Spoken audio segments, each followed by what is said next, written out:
अभी आगे देखो बेटा, सबके लिए भोजन पाठ 12 कक्षा 5। अब इसका हमने ये दो पेज का हमने पढ़ लिया था। आगे यहाँ पे देखो पेज नंबर 60। पेज नंबर 60 के ऊपर यहां से पढ़ेंगे, खेती के लिए अब पानी की अधिक उपयोग करने पर भी जमीन क्षारयुक्त अथवा खारी हो जाती है।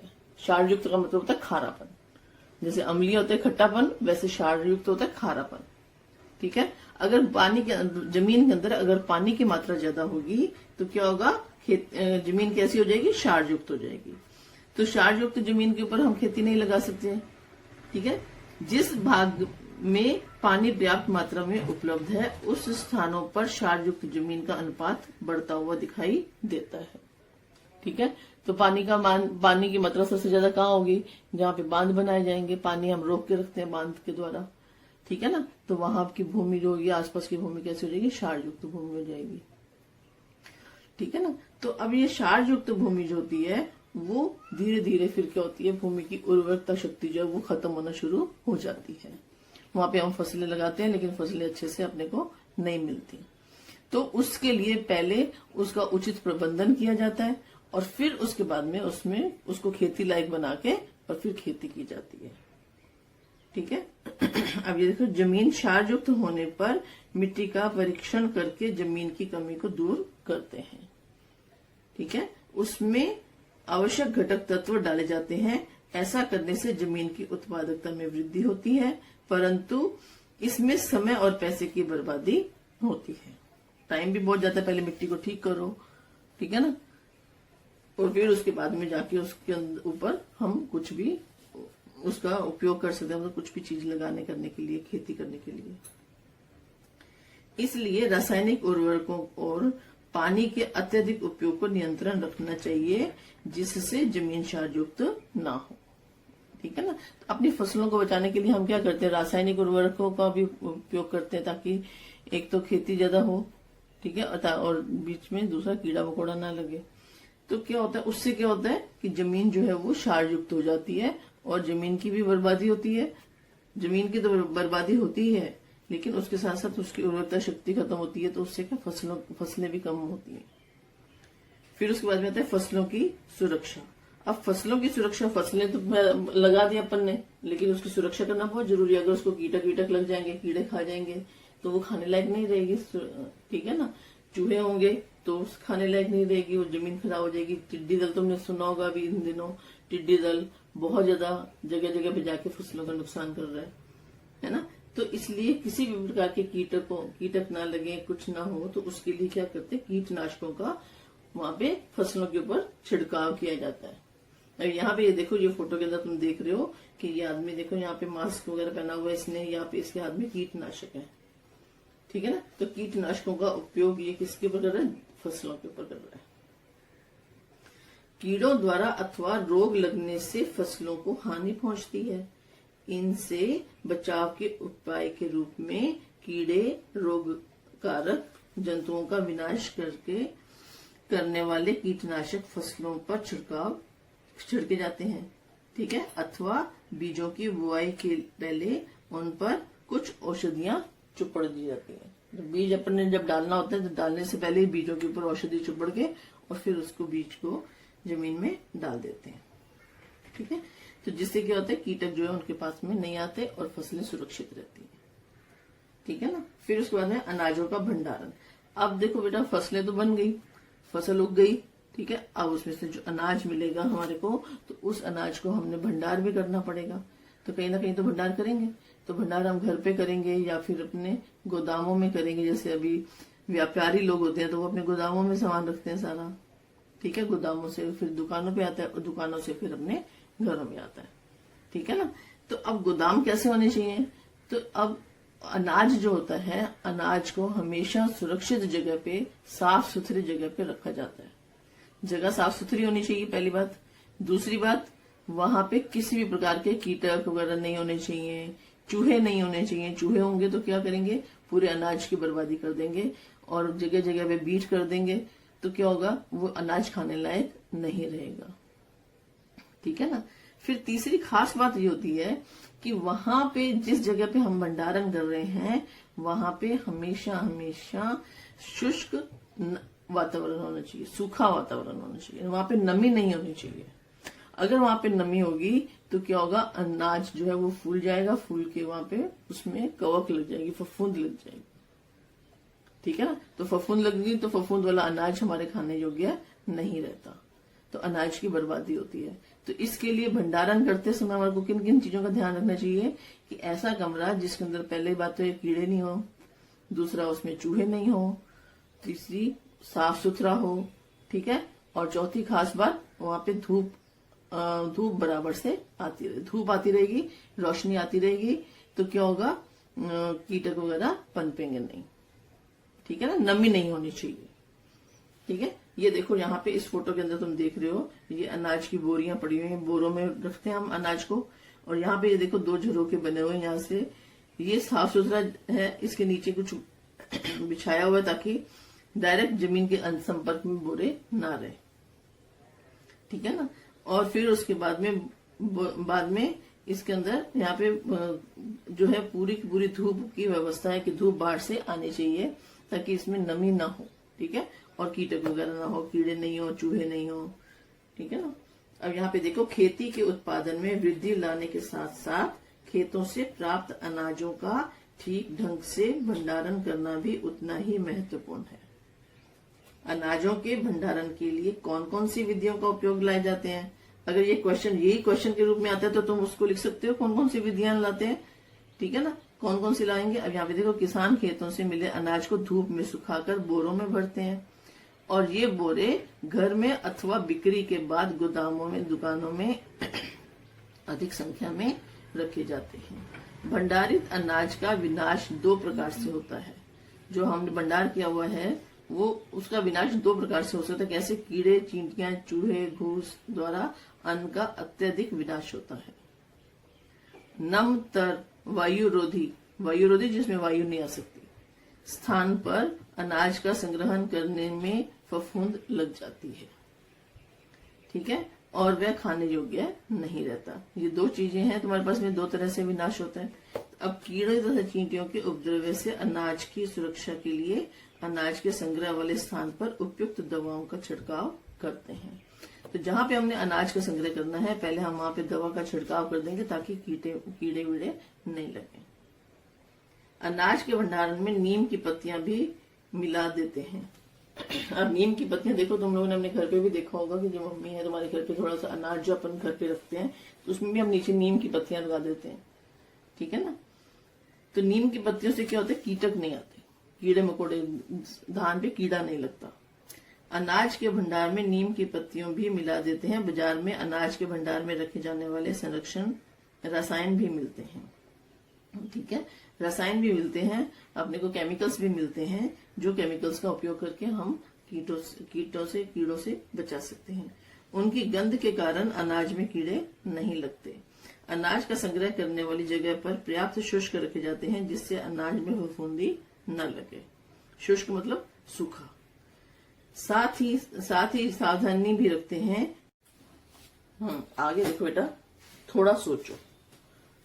ठीक है, अब इसमें क्या है, अनाज का संग्रह करने के लिए कुठालों, पलाश की पत्तियों से बनी टोकरियों अथवा मिट्टी से बनी कोठियों का उपयोग किया जाए तो क्या लाभ होता है। ठीक है, टोकरी के अंदर रखते हैं तो उसमें क्या होगा, हवा, धूप हवा आसानी से मिलती रहती है। ठीक है ना, पत्तियों की बनी टोकरी पे रखेंगे तो। फिर कोठियों में रखें तो कोठी मतलब पहले पुराने जमाने में लोग बाग क्या करते थे कि घर पे जो भूसा जो धान का जो भूसा निकलता था वो ले लिया। ठीक है, आटे का चोकर ले लिया।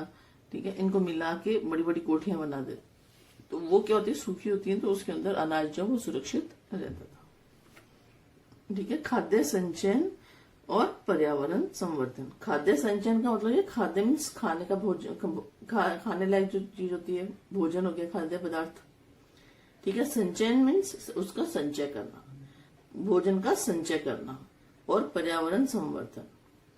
ठीक है, अब इसमें क्या है, अपन जैसे हैं अपने घर के अंदर महीने भर का राशन पानी ला के रखते हैं ताकि कोई दिक्कत ना आए, कोई आपदा आए तो हम जल्दी से अपने घर पे ही अपना सामान वगैरह लेके खाना वाना बना के खा सकते हो। ठीक है, उसी तरह से जानवर जो है, पशु पक्षी हैं, पेड़ पौधे हैं, वो भी अपना भोजन जो है वो संचित करके रखते हैं। अब तुम लोगों ने देखा होगा छोटी छोटी चींटियों को कि कई लोग क्या करते हैं कि आटा डालते हैं चींटियों को। ठीक है ना, तो आटा डालते हैं तो चींटियां क्या करती है, आटा ले लेके छोटा छोटा एक छोटा छोटा कण ले लेके अपने जगह पे जाके अपने जहाँ पे वो रहती हैं वहां पे वो सुरक्षित रखती जाती हैं। क्यों ऐसा क्यों करती हैं कि जब बारिश का मौसम आता है तो बारिश के मौसम में बाहर नहीं निकल पाती, तो वो अपने बिल में ही रहती है। ठीक है, तो वो बाहर ही नहीं निकलती, तो 3 महीने का 4 महीने का राशन पानी वो अपना अंदर लेके बैठती। ठीक है, उसी तरीके से ये देखो यहाँ पे तुम्हारे को मधुमक्खी दिख रही है। मधुमक्खी का ये छत्ता तुम लोगों ने देखा होगा। ठीक है ना, तो अब मधुमक्खी जो है वो अपने छत्ते के अंदर अपना पूरा का पूरा क्या करती है, ये फूलों से मकरंद इकट्ठा करती है। मकरंद, उससे शहद बनता है। ठीक है, शहद के रूप में अपने छत्ते के अंदर मकरंद जो है वो इकट्ठा करती रहती है। फूलों का रस जो होता है उसको मकरंद कहते हैं। ठीक है ना, तो ये किसी भी तरह की परिस्थिति आती है तो ये इस शहद को अपना खा के अपना जीवन यापन कर सकती है। ठीक है, अब यहाँ पे देखो, मनुष्य की भांति अन्य कुछ सजीव भी अपने भोजन का संग्रह करते हैं। विभिन्न सजीव अलग अलग विधियों से अपने भोजन का संग्रह करते हैं। जैसे चींटियां अपने भोजन का संग्रह करती हैं, इसी प्रकार मधुमक्खियां फूलों से प्राप्त किए गए मकरंद को शहद के रूप में छत्तों में संग्रहित रखती हैं। हाँ, यहाँ पे देखो, गिलहरी भी फलों के बीजों का संग्रह करती है। अब यहाँ पे ये देखो, ये गिलहरी बनी हुई है। गिलहरी क्या करती है, फलों के बीजों का संग्रह करती है। इस प्रकार भोजन का संग्रह करने के कारण जब आवश्यक हो उस समय इन प्राणियों को भोजन उपलब्ध हो सकता है। वनस्पतियां अपने लिए आवश्यक खाद्य पदार्थ निर्माण सतत करती रहती हैं। फिर भी प्रकृति में ऐसी वनस्पतियां पाई जाती हैं जो अपने लिए भोजन का संग्रह करती हैं। ठीक है, अब ये देखो, तुम लोगों ने देखा होगा जैसे आलू है, कितना मोटा सा होता है। आलू है, प्याज है, शकरकंद है, ठीक है, चुकंदर है, गाजर है, मूली है, ठीक है, लहसुन है, ये अदरक है, ये इतनी सारी चीजें हैं। अब जैसे प्याज, आलू, अदरक, ये सारे के सारे क्या हैं, ये तने का भाग होते हैं। वनस्पतियों में तने का जो भाग होता है वो उस रूप में ये पाए जाते हैं, प्याज, आलू, अदरक, लहसुन। ठीक है, तो ये अपने अंदर पूरा का पूरा भोजन समेटे रहते हैं। उसी तरीके से शकरकंद, मूली, गाजर, चुकंदर, ये जो है, ये वनस्पतियां जो हैं, ये सारी की सारी क्या है, वनस्पतियों की जड़ें हैं।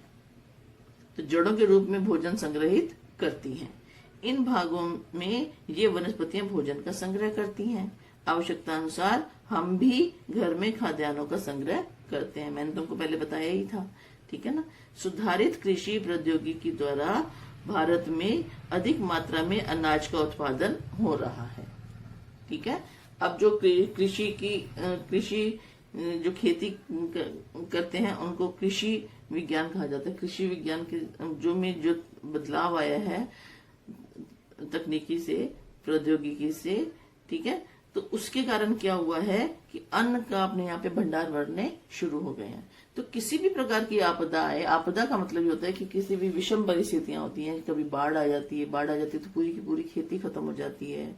जब भूकंप आ जाता है, ठीक है ना, या ओलावृष्टि होती है, तूफान आ गया, अकाल पड़ गया, ओलावृष्टि मतलब बर्फ की बारिश होना। ठीक है, बर्फ के टुकड़ों की बारिश होना, उसको ओलावृष्टि बोलते हैं। प्राकृतिक आपदाओं द्वारा खेती में अत्यधिक क्षति पहुंचती है। तो इस तरह की कोई भी आपदा आए और खेती को क्षति पहुंचे, तब भी हमारे पास में इतना अनाज है कि हम आसानी से अपना खाना तैयार कर सकते हैं, खा सकते हैं, ले सकते हैं। भूकंप जैसी आपदा द्वारा लोग विस्थापित होते हैं, उन्हें भी अनाज की कमी का अनुभव होता है। ऐसे समय पर गोदामों के अनाजों के भंडार का उपयोग किया जाता है। ठीक है, जो हमने गोदामों में भंडार करके रखा हुआ है उस अनाज का हम फिर यहाँ पे उपयोग कर लेते हैं। फिर उसके बाद में सस्ते अनाज की दुकानों में जाना। ठीक है, ये हिस्सा जो है तुम्हारा, ये कट है। उसके बाद में आता है हरित क्रांति। ठीक है, तो अब तुम्हारे को मैं एक फोटो दिखाती हूँ बेटा, और फिर उसके बाद में आगे ये बताती हूँ। बेटा अभी नेक्स्ट आता है हरित क्रांति। ठीक है, ये जो तुम फोटो देख रहे हो ये फोटो है डॉक्टर MS स्वामीनाथन की। ठीक है, इन्होंने ही हरित क्रांति लाने का श्रेय इन्हीं को ही दिया जाता है। अब हरित क्रांति क्या होती है, ये देखो, हमारे देश खाद्यान्न के संदर्भ में आत्मनिर्भर हो गया, साथ साथ आवश्यकता से अधिक उत्पादित खाद्यान्न का हम विदेशियों से निर्यात भी कर सकते हैं। निर्यात मतलब बाहर भेजना, आयात मीन्स आना, निर्यात मीन्स बाहर भेजना। मतलब इन्होंने खेती को इतना अच्छा सुधार लाया कि हमारे पूरे देश के अंदर कहीं पे भी कुछ भी आपदा हो तो हमारे को खाने की कमी कभी नहीं होगी। ठीक है ना। तो खाना जो है कोई दूसरे मतलब विदेशों में भी अगर भेजना पड़े तो हमें दिक्कत नहीं है। हमारे देश में खाद्यान्नों के उत्पादन में हुई इस प्रचंड वृद्धि, इसी को ही हम क्या बोलते हैं, हरित क्रांति के नाम से जानी जाती है। वैज्ञानिकों, विज्ञान प्रचारकों और किसानों के सम्मिलित प्रयास द्वारा यह हरित क्रांति संभव हुई। गेहूं और चावल के बीजों में सुधार करके हरित क्रांति लाने का श्रेय कृषि वैज्ञानिक डॉक्टर MS स्वामीनाथन को दिया जाता है। ठीक है, ये MS स्वामीनाथन, तुमको समझ में आई इनकी फोटो? ठीक है ना, याद रखना बेटा इसको। अब अगले पेज पे आओ, 61 पे, पेज नंबर 62 सॉरी। ठीक है, खाद्यान्न सुरक्षा। भोजन हमारी मूलभूत आवश्यकता है। प्रत्येक व्यक्ति को आवश्यक और पर्याप्त भोजन मिलता रहे, इस उद्देश्य में बहुत से देशों द्वारा खाद्यान्न की प्रत्याभूति या गारंटी देने, जिसको बोलते हैं ना, गारंटी होती है, के लिए अधिनियम बनाए गए हैं। ठीक है, इन अधिनियमों को खाद्यान्न सुरक्षा अधिनियम के रूप में जाना जाता है। खाद्यान्न सुरक्षा अधिनियम, इसका क्या मतलब है, खाद्यान्न को सुरक्षित रखना। ठीक है, वर्ष 2013 में हमारे देश में भी खाद्यान्न सुरक्षा अधिनियम बनाया। इस अधिनियम द्वारा कुपोषण, आहार अनाहार, मृत्यु और भूखमरी इत्यादि समस्याओं का सामना करना संभव हो सका है। ठीक है, तो हमने जो कानून बनाया उस कानून के बाद में क्या हो गया, सुरक्षा कानून, खाद्यान्न सुरक्षा का अधिनियम बनाया। जब बनाया तो उसके बाद में क्या हुआ कि कोई कुपोषण से नहीं मरेगा। ठीक है, या किसी को भोजन नहीं मिला इसलिए मर गया, ऐसा नहीं होगा। कृषि सहायक उपक्रम। अब कृषि सहायक उपक्रम कौन कौन से हैं? कृषि को सहायता देने वाले उपक्रम जिसको बोलते हैं। ठीक है, जैसे अब कृषि है तो अब खेतों के अंदर उसको हल चलाना है, बीज डालने हैं, उसमें खाद डालनी है, पानी की व्यवस्था करनी है, कीटनाशकों की व्यवस्था करनी है। तो वो पहले क्या होता था, कृषि ज्यादा से ज्यादा किसी के पास बैल होते थे तो बैलों की सहायता से करते थे, नहीं तो खुद ही पूरा दिन खेतों के अंदर काम करते थे। अब कृषि के लिए क्या सुधार सहायक उपक्रम किए गए हैं कि उनको नई तकनीक से ज्ञान करवाया गया। नई तकनीक का मतलब नई मतलब किस प्रकार की तकनीक, टेक्नोलॉजी जो है वो आई है मार्केट में, जो आराम से हम अधिक कम समय के अंदर अधिक से अधिक काम कैसे कर सकते हैं। ठीक है ना। फिर सुधारित बीजों को किस प्रकार से हम रख रखाव कर सकते हैं, बीजों का रख रखाव कैसा कर सकते हैं, खेत के अंदर खाद डालनी है या पानी डालना है तो उसका हम किस प्रकार से व्यवस्था कर सकते हैं, तो उसका यहाँ पे दिया गया है।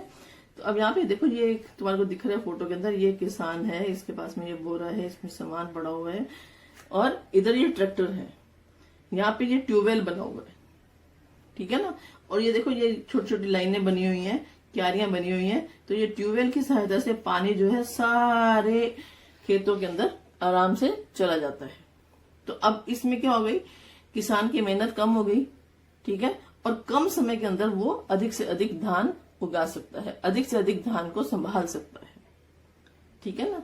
तो इस उपक्रम द्वारा किसानों को खेती संबंधी आधुनिक प्रौद्योगिकी, सिंचाई की सुविधाएं, सुधारित बीजों, विभिन्न खादों तथा कीटनाशकों के उपयोग आदि जानकारी प्राप्त होती है। अब किसान जलवायु का पूर्वानुमान, खेती विषयक जानकारी कृषि सहायक केंद्र से प्राप्त कर सकते हैं। तो कृषि सहायक केंद्र बना के रखे हुए हैं, तो वहां पे उनको हर तरह की सुविधाएं उपलब्ध है। उनको कोई भी क्वेश्चन उनके मन में आता है कि ऐसा कर सकते हैं या नहीं कर सकते, या जो भी उनके मन में क्वेश्चन होते हैं कृषि से संबंधित, तो वो वहां से पूछ के पूरी जानकारी हासिल कर सकते हैं। इसके अतिरिक्त उनके लिए कृषि विद्यालय भी प्रारंभ किए गए हैं। इन विद्यालयों में किसानों के परिवार के सदस्य खेती संबंधी नवीन प्रौद्योगिकी सीखते हैं। कृषि उपज बाजार समितियों के माध्यम से खेती के उत्पादन की प्रदर्शनियां भी लगाई जाती हैं। ठीक है ना। सरकारी कृषि विभाग कृषि विश्वविद्यालयों, दूरदर्शन, समाचार पत्रों, विभिन्न पत्रिकाओं, कृषि पर आधारित विशेषांकों इत्यादि के माध्यम से आधुनिक खेती का प्रचार एवं प्रसार किया जाता है। ठीक है ना। अभी तुमने देखा होगा अपने टीवी के अंदर कृषि दर्शन करके एक आता है ना। तो उसमें फसलों की किस प्रकार से उगाई जाए, किस महीने में उगाई जाए, उसकी मिट्टी कैसी हो, ठीक है ना, उसका रख रखाव कैसा करना है। तो इन सब चीजों की जानकारी जो है वो टीवी के माध्यम से दी जाती है। अभी टीवी तो सब घरों में होता ही है, ठीक है ना। तो अब यहाँ पे एक टीवी से घर के जितने भी सदस्य हैं वो सारे के सारे बैठकर वो मिलके वो पूरा कार्यक्रम देखते हैं और जो भी सुधार करने की आवश्यकता होती है अपनी कृषि के अंदर वो सुधार करते हैं। सुधारित विधियों का उपयोग करके भरपूर उपज प्राप्त करना सभी किसान के लिए संभव हो गया है।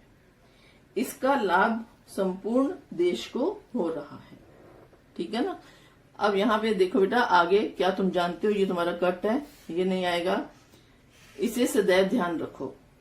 अब यहाँ पे खेती में जितना आवश्यक हो उतने ही पानी का उपयोग करें। ज्यादा पानी डालेंगे तो क्या होगा, भूमि कैसी हो जाएगी, खारी हो जाएगी, शाबाश, क्षारीय हो जाएगी।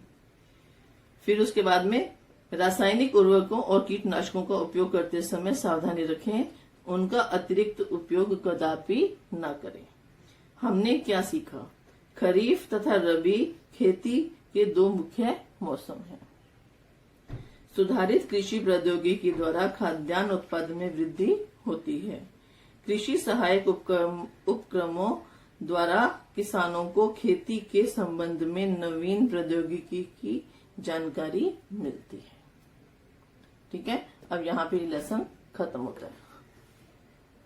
अब अगले पेज पे आओ, 61 पे, पेज नंबर 62 सॉरी। ठीक है। खाद्यान्न सुरक्षा। भोजन हमारी मूलभूत आवश्यकता है। प्रत्येक व्यक्ति को आवश्यक और पर्याप्त भोजन मिलता रहे, इस उद्देश्य में बहुत से देशों द्वारा खाद्यान्न की प्रत्याभूति या गारंटी देने, जिसको बोलते हैं ना गारंटी होती है, के लिए अधिनियम बनाए गए हैं। ठीक है।